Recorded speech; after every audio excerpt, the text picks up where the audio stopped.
दैनिक दर्शन देखने वाले सभी व्यूवर्स को मेरा नमस्ते। वैसे तो यह चैनल वुमेन एम्पावरमेंट को समर्पित है और इस पे आप देखेंगे जितने भी इंटरव्यूज़ और जितने भी प्रोग्राम आप देखते हैं वो सब गर्ल्स के होते हैं।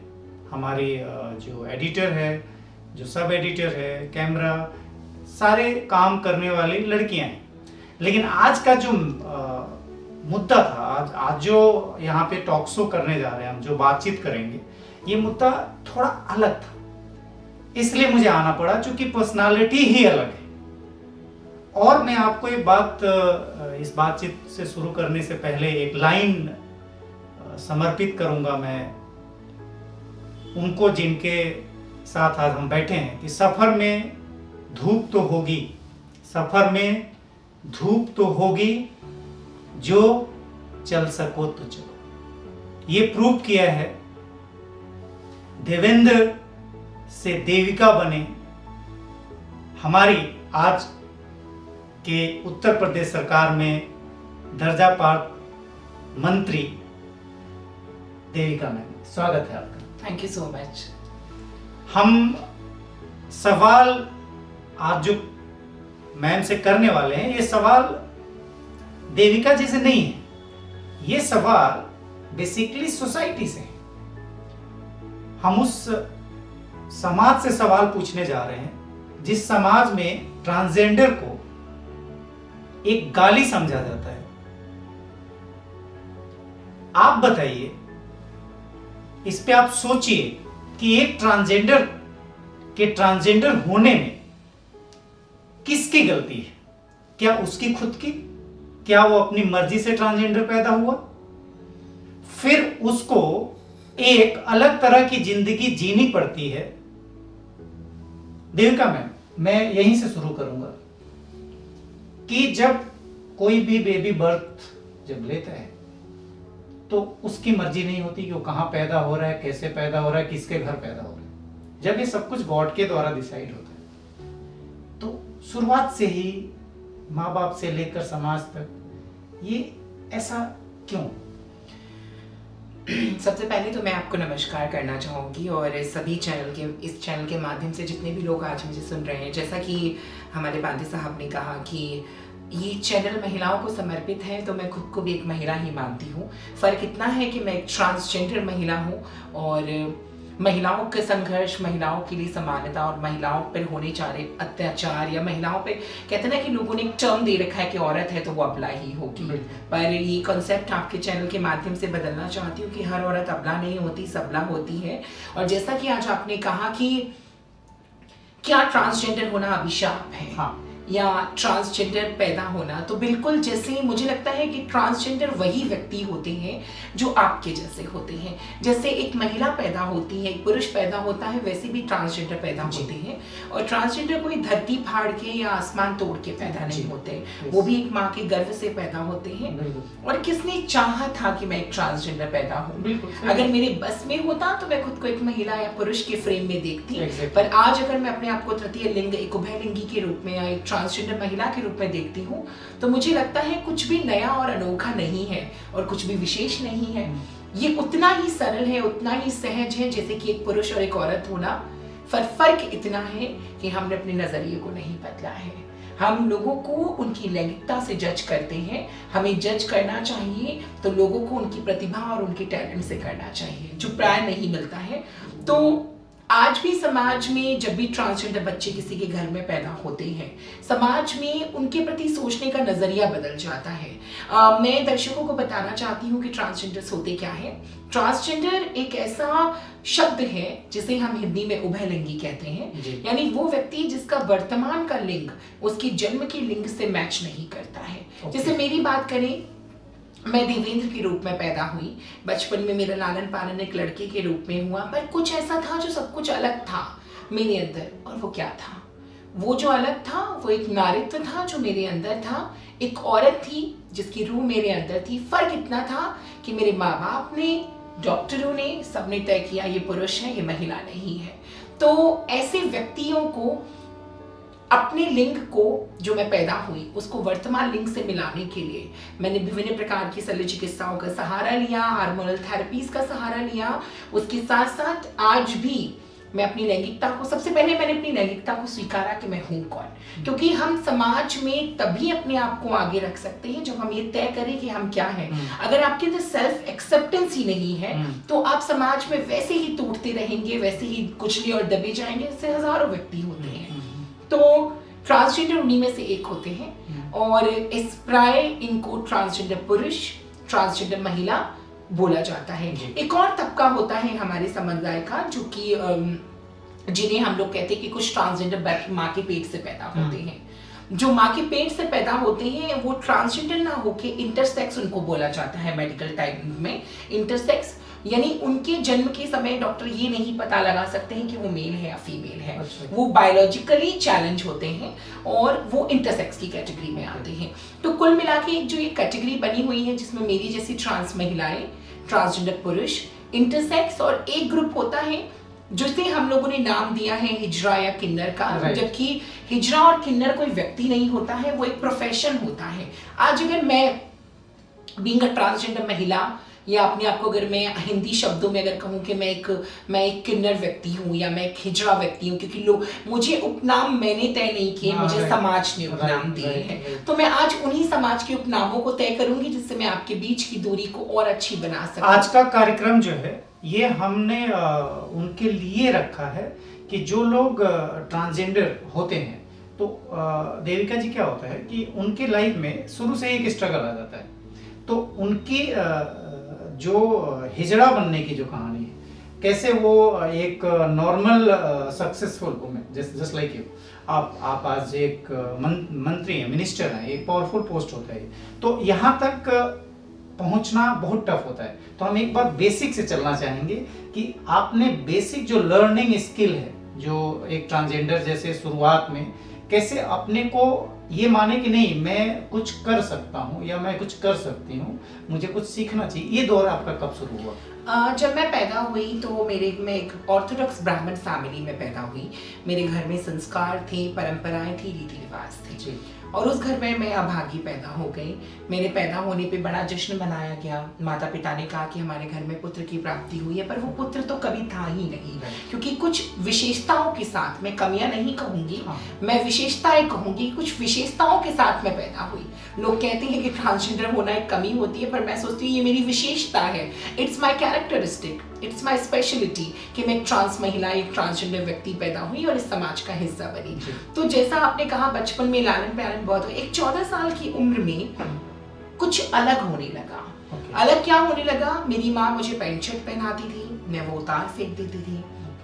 मेरी माँ मुझे लड़कों की तरह बैट बॉल खेलने के लिए बोलती थी, मैं गुड़िया गुड्डों से घर संवार रही होती थी। मेरी माँ की जब मेरी माँ घर में नहीं होती थी, उनके कपड़े पहन के मैं घर में घूमा करती थी और जब मम्मी घर में आ जाती थी तो मैं वो उतार के रख दिया करती थी।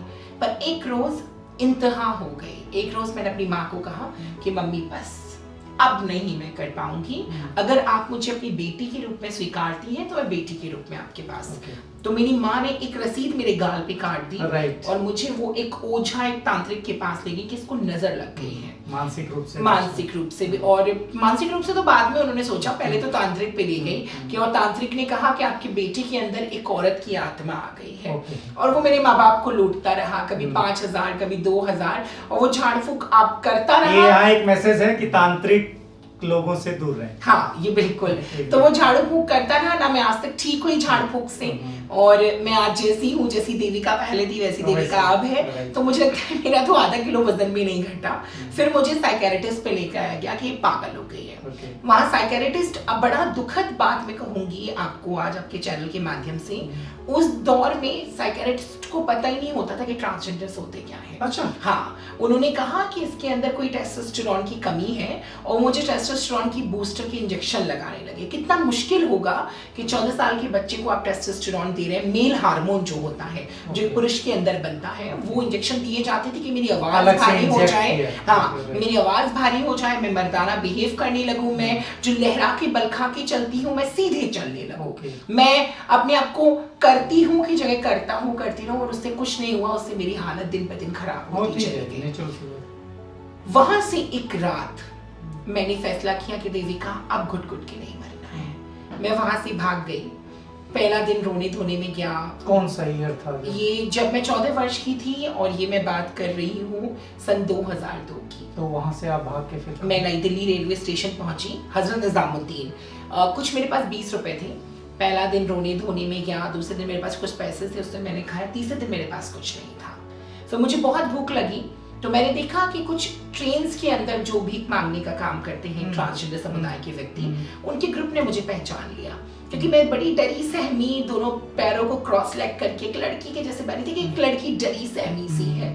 और वहां पे मैं थी और वहां पे होने के बाद जब मैं वहां पे थी, उन्होंने मेरे कंधे पे ऐसे हाथ रखा और मुझसे कहा कि किसकी चेला हो।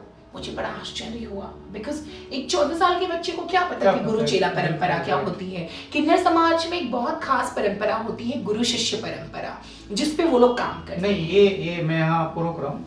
ये गुरु शिष्य परंपरा बहुत पुराना है और आज ये मॉडर्न कल्चर में लोग इसको नहीं अपना पा रहे हैं, जबकि आपके जो लोग हैं किन्नर समाज में, वो इसको बहुत अदब से और बहुत संस्कार के साथ इसको अडॉप्ट करते हैं। ये बहुत अच्छा लगता है। आज भी गाँव में गुरु शिष्य परंपरा है। हमारे यहाँ जो एक ब्राह्मण फैमिली से फिर उनका लड़का शिष्य होता है, फिर उनका लड़का, बहुत अच्छा परंपरा है और बहुत अच्छा कल्चर है। तो वो आपके अच्छा है वो जी। तो उस कल्चर में मैं थी तो वहां से मुझे ले गए। तो वहां पे मेरे बाल बढ़ने शुरू हुए। मैंने लोगों को नजरिया देखने का नजरिया वहां से तय किया। बड़ा मुश्किल था। कभी जिंदगी में जब घर में थी तो माँ बड़ा प्यार करती थी क्योंकि ब्राह्मण फैमिली में पैदा हुए। पिताजी माताजी बड़ा प्यार करती थी, खाने का ध्यान रखती थी। दादा दादी बहुत स्नेह लुटाते थे। दादी तो गले से लगा के रखती थी। दादाजी पुलिस में सब इंस्पेक्टर से रिटायर्ड थे, तो पैसे की कोई कमी नहीं आती। हमने मांगा कि हमको रात को 12 बजे गुलाब जामुन खानी है, 12 बजे गुलाब जामुन हमें मिल जाती थी। सडन आप सोचिए वो सब खत्म हो गया। यहाँ रोटी भी मांग के खानी है। यहाँ पे जब तक गुरु अम्मा सो नहीं जाएंगी तब तक खाना नहीं मिलेगा। जब तक आप भीख मांग के लाओगे नहीं, आपको घर में घुसने नहीं दिया जाएगा। दिन भर गालियां गालियां गालियां, इतनी गंदी गंदी गालियां पड़ती थी कि अगर एक रोटी ज्यादा खा ली तो कहते थे अभी तो तू खा के गई है, फिर दोबारा खाने को बैठ गई। तो कहते हैं कि जो मतलब जो कभी सहा नहीं, वो कहते हैं ना दुखों का जो पहाड़ टूट पड़ा, बिल्कुल अंबार टूट पड़ा। और गालियां तो एकदम तकिया कलाम थी, जो भी आता था। और कभी ऐसे हाथ उठा के नहीं उठाया जाता था। जैसे एक बच्चा सोता है तो माँ से प्यार पे हाथ फेरती है, ऐसे उठाती है, वो लात उठा के उठाते थे, लात मार के। और आज भी ये लोग करते हैं। आपके चैनल के माध्यम से मैं बताना चाहूंगी, आज भी ये समाज में परंपरा है जहाँ पे आज भी इस तरह के सोकल गुरु जो होते हैं वो लात मार के जगाते हैं। मानवता, संवैधानिक मूल्य, संविधान के नियमों की क्षति अगर आप कहीं देखेंगे तो वो इस समाज में देखेंगे। क्योंकि दुख पर गलती उनकी नहीं है, गलती है सिर्फ एक चीज की कि समाज ने कभी हमें स्वीकारा नहीं और शिक्षा हमें प्राप्त नहीं। क्योंकि अगर शिक्षा होती, आज देवेंद्र से देविका बनने का, आज Uttar Pradesh transgender welfare board की सलाहकार सदस्य बनने का, एक दर्जा प्राप्त मंत्री बनने तक की पोजीशन की यात्रा इतनी सरल तो नहीं होगी। पर चूंकि मेरे पास एक हथियार था, जैसा कि बाबा साहब अम्बेडकर ने कहा कि शिक्षा शेरनी के दूध के समान है, जो पीता है सो दहाड़ता है। नहीं, मैं यहाँ फिर से रोक रहा हूँ। आप वहां से शिक्षा मतलब जो एजुकेशन में एंट्री कैसे हुई? क्योंकि बहुत सारे लोग वहीं दम तोड़ देते हैं, सोचते हैं अब यही जिंदगी है और फिर अब ये अपना लो, अब वही ट्रेन में मांगो और मान लो कि अब यही करना है। बहुत सही कहा आपने। 14 साल की उम्र में जब मैं वहां पहुंची, 17 साल की उम्र मेरी हो गई थी, 2 साल में वहां रही। एक रोज मुझे मेरे घर आने का मौका मिला। मैं अपने घर आई। घर आने के बाद मैं रात को सो रही थी, तो सोते में मेरी माँ ने मेरे पूरे बाल काट दिए थे। और बाल काटने के बाद कितना दुख होता है कि एक लड़की के लिए, एक ट्रांस औरत के लिए उसके बाल बड़े कीमती होते। तो मेरी माँ ने कैंची से काट दिए थे और मुझे फिर से लड़का बनाने की कोशिश की जा रही थी। मैंने कहा देविका अब तुम यहाँ से भाग जाओ, वरना तुम्हें यहाँ पे रहने से तुम्हारा कोई भविष्य नहीं है। इसी दौरान मैं दिल्ली दोबारा भाग गई और वहां पे फ्लोरेंस नाइटिंगेल एक मिशन स्कूल है पड़पड़गंज में, अभी है कि नहीं? किस साल में? ये मेरी बात है 2004 की, 2004 में आप फिर से दोबारा दिल्ली आई दिल्ली, घर से हाँ, भाग के। हाँ। क्योंकि आप घर गई तो फिर से वही माहौल। वही सेम, मतलब Right. इतना मैंने मार खाई है। आज मैं आपको बताना चाहूंगी, मेरे सगे संबंधी मुझे बेल्टों से मारते थे। बिल्कुल, मेरे बाल पकड़ पकड़ के मुझे मारा जाता था। मुझे मतलब इस कदर मारा जाता था कि मेरे पैर बांध के साइकिल से मुझे 1-1 किलोमीटर तक रगड़ते थे। मुझे आज भी याद है, बियर वो लोग पीते थे, मेरे कजिन जो थे वो बियर की बोतल पीते थे, और एक बार वही बोतल उठा के मेरे सर में मारा। जब क्योंकि मैं एक नृत्यांगना बनी हूँ, भारत की पहली ट्रांसजेंडर समाज की कथक नृत्यांगना का खिताब मुझे हासिल हुआ, तो शुरू से ही नृत्य के प्रति बड़ा समर्पण था। तो मैं जब भी मंच पे प्रस्तुति देने जाती थी तो मंच पे मारते थे। मतलब मुझे आज तक ये समझ में नहीं आई कि एक मनुष्य को इसलिए मारा जा रहा है कि वो कुछ अलग है। मुझे लगता है मुझसे ज्यादा मार जिसमें उसकी कोई गलती नहीं है, जिसमें उसकी कोई गलती नहीं है। मुझे आज भी वो दिन याद है, मेरा कजिन भाई जो था, आज भी है, वो शराब पी के आता था और मुझे बाल पकड़ पकड़ के मारता था और मैं पिटती रहती थी। एक बार देवी माँ का जागरण हो रहा था, वहां पे मैं डांस कर रही थी, उसने उठाया बेल्ट और मुझे बेल्टों से इस कदर मारा कि मेरी पीठ पे निशान आ गए, और मैं एक निरीह जानवर सी पिटती रहती थी क्योंकि मेरे पास ना तो ताकत थी, ना मुझे कोई सपोर्ट करने वाला था। तो आपको मेल के रूप में मेल के रूप में उन्होंने, और मुझे तो लगता है जो उनके अंदर खुन्नस थी, क्योंकि वो इनकी एक मानसिकता थी कि ये सारा ब्राह्मणों का नाम खराब कर रहा है ये, और मुझे वो उच्चारणों से संबोधित किया करते थे जो मैं कभी चाहती नहीं थी। I never wanted to be a male. I always wanted to be a woman. मैं हमेशा एक औरत बनना चाहती थी। एक औरत के लिए आज इतना बड़ा संघर्ष कोई किन्नर बनने के लिए कोई ही करेगा।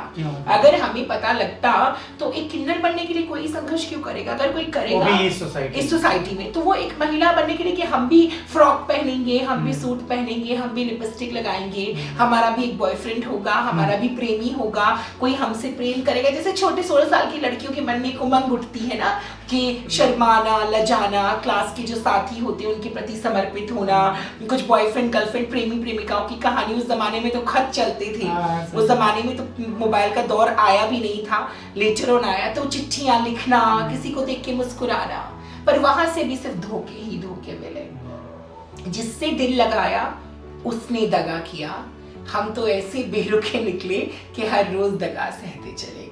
तो आज भी हमारी बेरुखी, लोगों की बेरुखी हमसे है क्योंकि हम बेरुखे हैं, और हर लोग दगा करते हैं, चाहे परिवार हो वो भी हम लोगों के साथ दगा करता है, समाज को अपना बनाने चाहते हैं वो भी दगा करता है, और अगर हम किसी से प्रेम संबंध बनाते हैं उसको भी 2 पल्ले ही लगते हैं आपके साथ दगा करने में। नहीं, तो हम उस सिस्टम को फिर से वहां लेके चलते हैं जब आप पढ़ने गए, क्योंकि हम ये चाहते हैं कि जो भी ट्रांसजेंडर वुमेन है जिनके अंदर ये चीज है, वो ये जाने कि संघर्ष से एक नया अध्याय जन्म लेता है। तो कैसे आप फिर दिल्ली पहुंची, तो एडमिशन फिर कैसे? मैं बताती हूँ, बिल्कुल सही। उसके बाद क्या हुआ कि मैं घर पहुंची, वहाँ पे दिल्ली पहुंची, फिर मैंने फ्लोरेंस नाइटिंगेल मिशन स्कूल में पढ़ना शुरू किया। वो लोग मैं दिन में भीख मांगती थी, रात को उनका नाइट स्कूल चलता था, वहाँ पे मैं पढ़ती थी। तो मैंने वहां से पढ़ाई करके अपना 10th किया 2005 में। 2007 में मैंने 12th किया, और वो 12th मैंने कैसे किया कि मैं वहां पढ़ती थी। वो अच्छा, इतने मुश्किल में पढ़ाई कैसे किया? इसमें बहुत वो पढ़ाई की मुश्किलात मुझे ज्यादा रही नहीं, क्योंकि दिन में मैं भीख मांगती मैं इसलिए पूछ रहा हूँ, इसलिए ये सवाल पूछ रहा हूँ। आप देविका जी आज देखती होंगी, आज समाज में बहुत अच्छे काम कर रही हैं आप, मैं इससे खुद ही इंस्पायर्ड हूँ। आज आप देखिए, बहुत माँ बाप जो है बहुत कोशिश करते हैं, चाहे अपने लड़के को लड़की को, मतलब क्या नहीं करते हो, फिर भी नहीं पढ़ता। एज ए ट्रेनर मैं अपने क्लास में देखता हूँ, एक लड़के को मतलब 50 बार डांटो तो वो फोकस होता है। तो आप उस एज में, जिस एज में लोग ये बिगड़ते हैं, तो एक लड़की दिन में, जिसके अंदर एक महिला है, दिन में वो बेगिंग कर रही है, रात को स्टडी कर रही है, तो ये जो स्पिरिचुअल पावर कैसे है? ये स्पिरिचुअल पावर जो मेरे अंदर आया, दैट बिकॉज वो भी कहते हैं कि ये गॉड गिफ्टेड था, ये मेरे मुकद्दर में लिखा था, क्योंकि मैंने शुरू से शिक्षा मेरे परिवार में थी। मेरी दादी, ये वहां से आया। हाँ, मेरी दादी जो थी वो अंग्रेजों के ज़माने की ग्रेजुएट थी। She was the first teacher in my home town. मेरे शहर की पहली वो शिक्षिका थी जिन्होंने लोगों को पढ़ाया। और आपको आश्चर्य होगा, 92 साल की उम्र में उनका देहांत हुआ, 2020 में अभी वो गुजरी हैं। वो अंग्रेजी में सिग्नेचर किया करती थी और अंग्रेजी भाषा बोलती थी। सोचिए, जिनकी उम्र 92 वर्ष थी, अंग्रेजों के टाइम में उन्होंने शिक्षा की। तो कहते हैं कि जेनेटिक भी होता है। नहीं, मैंने देखा आपके स्टेज में, वहीं से इन्फ्लुएंस हुआ। संगीत नाटक एकेडमी में मैंने आपका तो एक परफॉर्मेंस देखा, स्पीच देखा, तो वहीं से मैंने डिसाइड किया कि एक दिन मैं बैठ के आपसे बात करूंगा और ये आज ये संभव हो पाया है। Thank you so much. सभी चैनल वालों को मैं बता दूं कि ये जर्नी कहाँ से शुरू हुई थी। तो उसके बाद मैंने 10वीं का फॉर्म अपने धौलपुर में, एक मेरा धौलपुर राजस्थान से हूँ मैं, एक छोटे से शहर से, आगरा के पास पड़ता है। तो वहाँ से मैंने 12th किया। 12th के लिए 10th किया। 10th में मैं प्राइवेट फॉर्म भरा DPS Delhi Dholpur public school से। उसके बाद 10th करने के बाद मैं प्राइवेट पेपर देने आई, डरते डराते। और 10th में भी मेरा लैंगिकता मेल की थी, क्योंकि उस जमाने में हम ट्रांसजेंडर्स को कोई राइट नहीं था।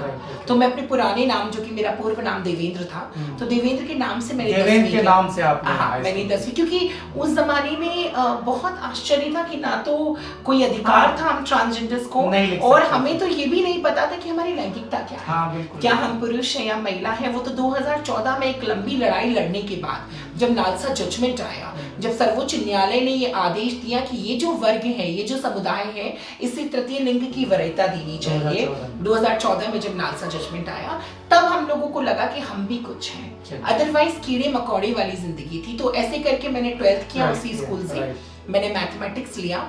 मैं चूंकि बहुत ज़्यादा साइंस के प्रति समर्पित थी, मेरा सपना था कि मैं साइंटिस्ट बनूंगी, पर चूंकि बायोलॉजी में मुझे काफ़ी ट्यूशन्स करने पड़ते थे और मैथमेटिक्स में, तो मैंने मैथमेटिक्स लिया, क्योंकि मुझे वो नाइट स्कूल में टीचर्स मिल गए थे। ऐसे करके मैंने 12th किया और वहाँ से NGO सेक्टर्स में मैंने अपनी जिंदगी शुरू करी। वहाँ से मैं डेवलपमेंट सेक्टर में आ गई। मेरे जहाँ मैं रहती थी वहाँ पे HIV प्रचार करने लोग आते थे, TB के बारे में प्रचार करने लोग आते थे, और वो ट्रांसजेंडर व्यक्तियों में जो HIV, TB और जो कि ब्लड कैंसर जैसी और ब्रेस्ट कैंसर जैसी जो समस्याएं होती हैं, उनका प्रचार करने के लिए एक्टिविस्ट आते थे और मैं उनके साथ जुड़ गई। इसी दौरान में संवैधानिक मूल्यों से मैं जुड़ी, GNU से मैं जुड़ी।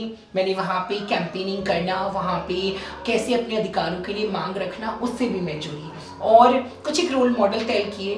उस ज़माने में किरण बेदी जी को मैं बड़ा सुनती थी, उनको बड़ा देखती थी। उसके साथ साथ मैं बहुत ज़्यादा जिनसे प्रभावित हूँ, जिनको मैं बहुत अपनी आदर्श मानती हूँ, ये सब लोग जानना चाहेंगे। जी, मेरी जो सबसे बड़ी आदर्श हैं, जिनको मैं बहुत मानती हूँ, जिनके लिए मैं मतलब जिनको मैंने कभी देखा नहीं, मैं कभी मिली नहीं, पर जिनके बारे में मैंने पढ़ा है, जिन्हें हम लोग भारत कोकिला बोलते हैं, मिसेस नायडू। और मुझे लगता है कि मिसेस नायडू को मैंने बहुत मन से मैंने सोचा, पढ़ा, उनको देखा और वो भारत की पहली राष्ट्रदूत बनी। और मुझे लगता है कि उनके जैसा प्रभावी व्यक्तित्व मैंने किसी का नहीं देखा। वो जब प्रचार करती थी, आप सोचिए, एक सादा महिला जिसने 150 रुपए की कॉटन की साड़ी पहन रखी है और वो यूनाइटेड नेशंस में भारत के बारे में प्रचार कर रही है, भारत की खूबियां बता रही है।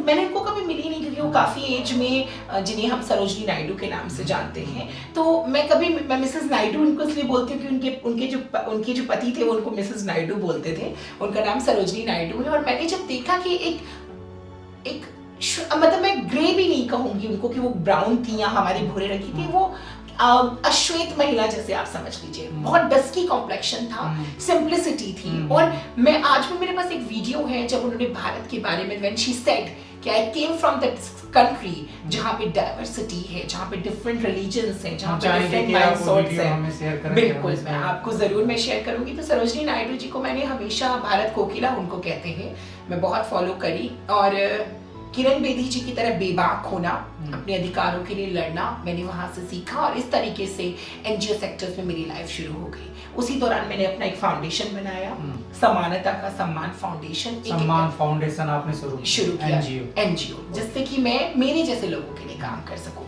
चूंकि मैं बेजुबान पशुओं के लिए भी बहुत काम करती हूँ। मैं हाँ, यहाँ पे एक सवाल अभी जुड़ गया।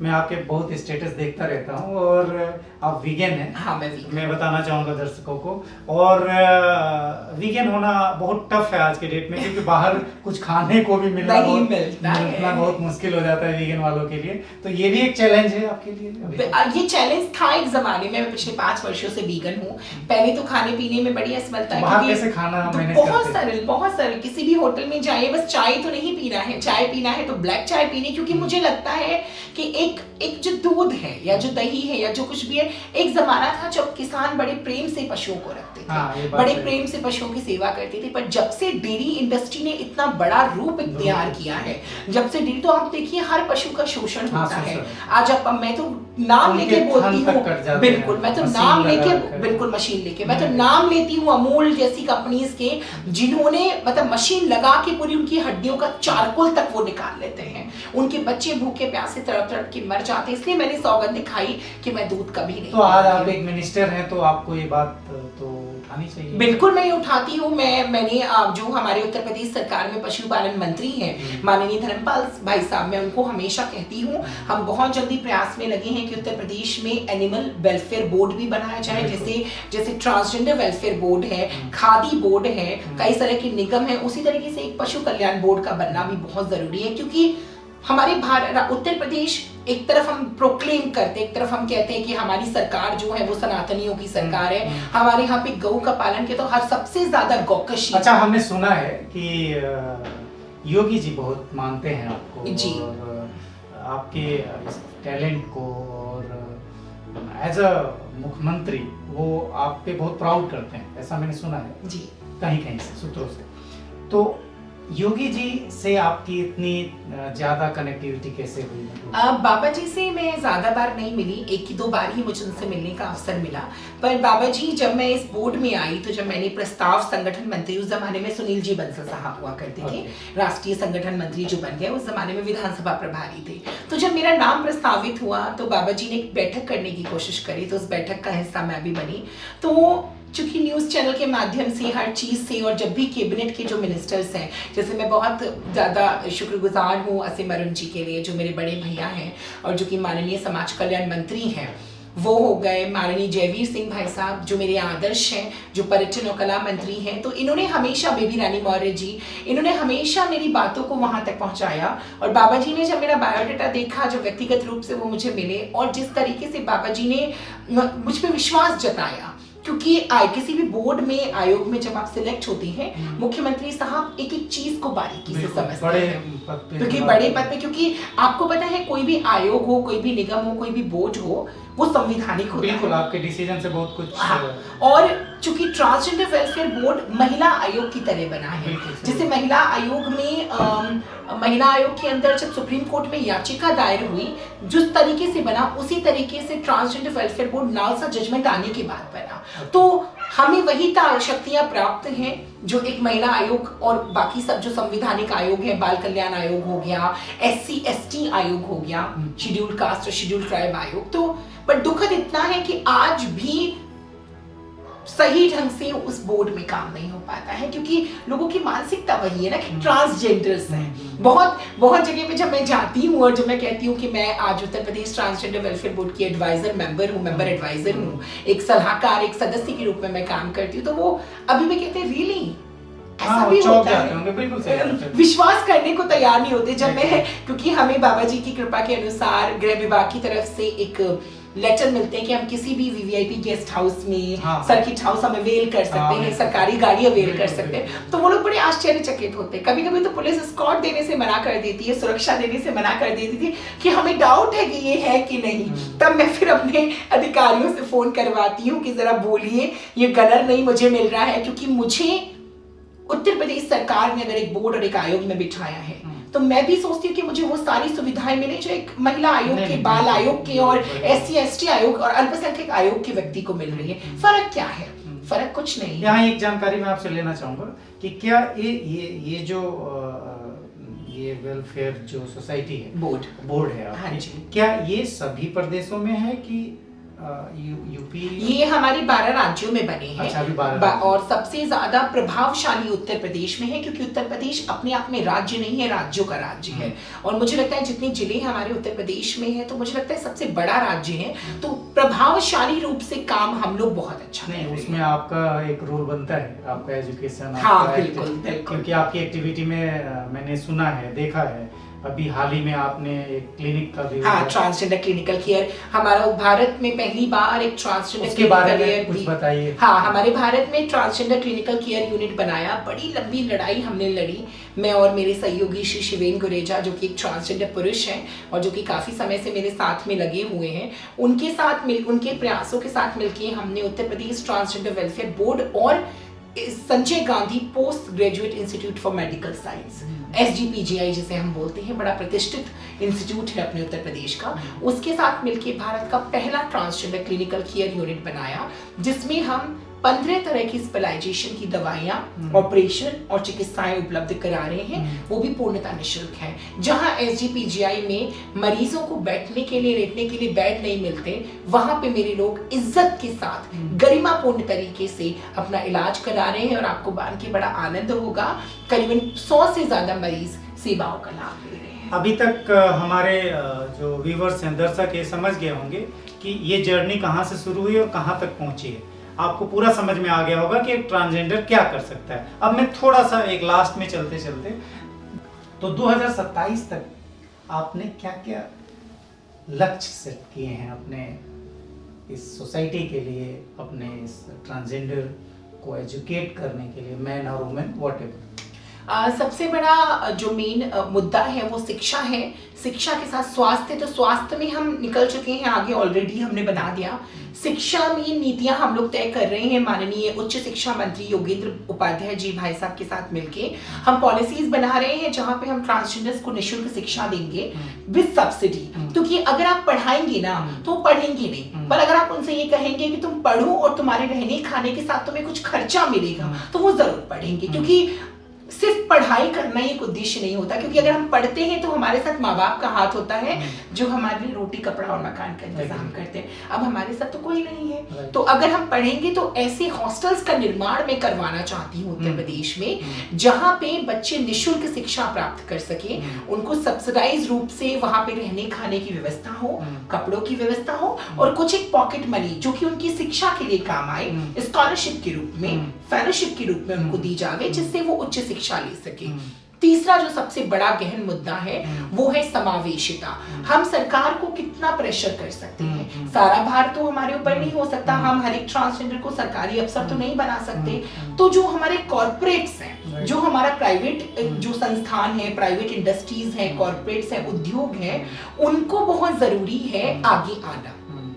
आपके चैनल के माध्यम से मैं बोलना चाहूंगी, हमारे उत्तर प्रदेश में जितने भी कॉर्पोरेट कंपनीज हैं, आप प्लीज ट्रांसजेंडर व्यक्तियों को अपने यहाँ मौका दें, उनको रिक्रूट करें। एक सवाल, एक बड़ा सवाल पैदा हो रहा है जिसका आंसर मिलना चाहिए कि ट्रांसजेंडर जब भी कोई बर्थ लेता है तो वहाँ पे उसकी फैमिली जो है एक लॉन्ग टाइम तक उसको छुपा के रखना या उसको रिवील नहीं करना, उसको बाहर आइदर मेल और फीमेल जो भी है उसको, तो वो जो हिडन रखते हैं, इसको ब्रेक डाउन, मतलब कैसे, इसका तोड़ क्या निकालेंगे? इसका तोड़ ये है, बिल्कुल सही कह रहे हैं, क्योंकि पहले माँ बाप को ये सोचना होगा कि हमारे घर में जैसा भी बच्चा पैदा हुआ है वो उनका खून है, वो कहीं आसमान फाड़ के, धरती तोड़ के पैदा नहीं हुआ। और आप एक बलात्कारी बच्चे को स्वीकारने को तैयार हैं, आप एक मर्डरर कातिल बच्चे को स्वीकारने को तैयार हैं, आप एक चोर बच्चे को स्वीकारने को तैयार हैं, आप एक गुंडे को स्वीकारने को तैयार है जो आपके बच्चा है, पर आप एक ट्रांसजेंडर बच्चे को सुनने को तैयार नहीं है।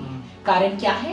समाज में उत्पन्न भय, समाज में उत्पन्न लज्जा, समाज में होने वाली लोगों की बातें तो श्री भगवान राम को भी बोली गई, बातें तो सीता मैया को बोली गई, बातें लांछन तो प्रभु भोलेनाथ पे लगा दिया गया। ऐसा कौन है जब ईश्वर लांछन से नहीं बचे? कैसे ऐसा कर सकते हैं अपने ही बच्चे के साथ? बिल्कुल, मतलब जब लगाव भी होता है, जब मेरा बच्चा है, जब ईश्वर पे लांछन लग गया तो हम मनुष्य का, और बड़ा कितना मुश्किल है। आप सोच के देखिए कि जिस बच्चे को आपने 9 महीने अपने गर्भ में रखा, खिलाया पिलाया सब किया, अपना खून पी, उसको अपना दूध पिला के आपने पैदा किया, वो आपका खून है, और एक पल आप बिना सोचे समझे उसको किन्नरों के दरवाजे पे रात में छोड़ के भाग आते हैं।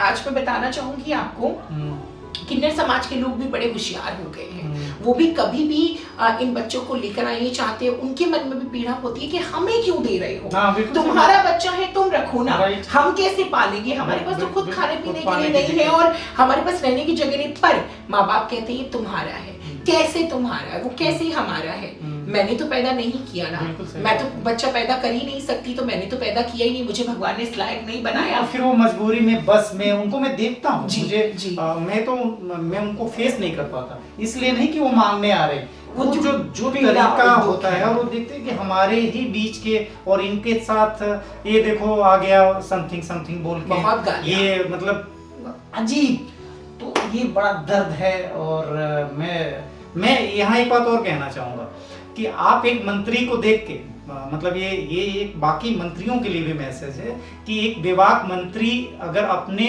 मंत्रालय में चाहे तो कितना अच्छा कर सकते हैं, बहुत कुछ कर सकते हैं। ये आपको देख के लगता है कि एक मंत्री को अपने डिपार्टमेंट के लिए ऐसे ही विभाग होना चाहिए, तो वो सुधार कर सकता है, सिस्टम को बदल सकता है।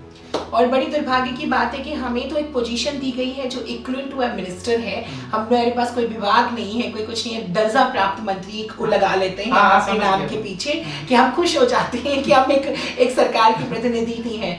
आपने बड़ा अच्छा प्रश्न किया कि, और बड़ी अच्छा सवाल आज आप छोड़ रहे हैं कि सभी विभाग जिनके पास, जो आप कैबिनेट मिनिस्टर्स हैं, जो आप लोग राज्य मंत्री, इंडिपेंडेंट डिपार्टमेंट है आपके पास, आप क्या कर रहे हैं? बिल्कुल सही बात। ये प्रश्न आप लोगों के लिए कि अगर आप अपने विभाग में समावेशिता, समानता, न्याय, ये तीन पक्षों को लेके चले तो मुझे लगता है कोई मार्जिनाइज होगा ही नहीं समाज में, सब इक्वल हो जाएंगे। तो बिल्कुल सही है, मुझे लगता है कि आप जनप्रतिनिधि हैं, जनता की सेवा करें, ना कि व्यक्तिगत सेवा करें। सबके लिए है ये संदेश। आप आज आपको एक ट्रांसजेंडर वुमेन दे रही है, मैं अब इनको ट्रांसजेंडर नहीं बोलूंगा, इनका नाम देविका है, देवी का रूप बन चुकी हैं ये, तो उस रूप में आप लेते हुए ये बड़ी सीख है और ये सभी पॉलिटिशियन को लेनी चाहिए।